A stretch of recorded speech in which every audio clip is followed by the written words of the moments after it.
کچھ اللہ کے بندے ہوتے ہیں ان کی آنکھیں بڑی امیر ہوتی ہیں، سبحان اللہ. جیسے سیدنا عمر بن الخطاب رضی اللہ تعالیٰ کثیر البکا، آنسو گرتے رہتے تھے.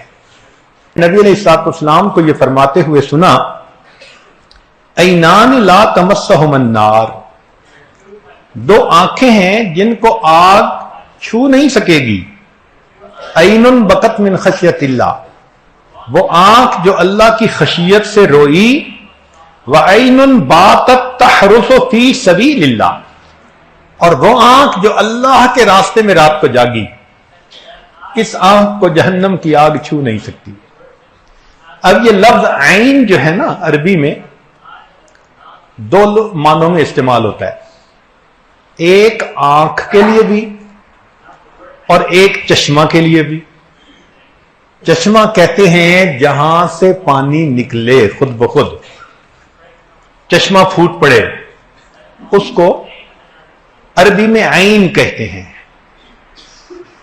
قرآن مجید میں بھی یہ لفظ ہے، عین یشرب بها المقربون. تو عین کے دو معنی، ایک اس کا معنی چشم اور ایک اس کا معنی چشمہ. اب پانی تو دونوں سے نکلتا ہے، مگر اہل اللہ نے دونوں پانی کا فرق بیان کیا. دل کے کانوں سے بات سنیے کہ چشمہ کے پانی میں اور چشم سے نکلنے والے پانی میں کیا فرق ہے. چشم کے پانی سے دنیا کی کھیتی سرسبز ہوتی ہے، اور جو چشم سے آنکھ سے آنسو نکلتے ہیں اس سے بہشت کی کھیتی سرسبز ہوتی ہے. جو چشمہ سے پانی نکلا اس سے انسان کی ظاہری نجاست دور ہو گئی، مگر جو چشم سے پانی نکلا اس سے انسان کی باطن کی نجاست دور ہو گئی. جو چشمہ سے پانی نکلا اس نے دنیا کی آگ کو بجھا دیا،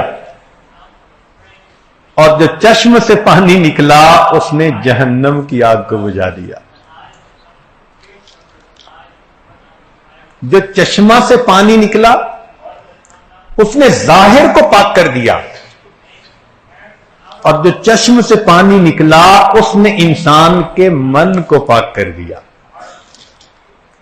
چشمہ بغیر پانی کے بیکار، اور چشم بغیر آنسوؤں کے بیکار. جو فصل چشمے کے پانی سے لگی وہ فانی ہوگی، اور جو فصل چشم کے پانی سے لگی وہ ہمیشہ کے لیے باقی ہوگی.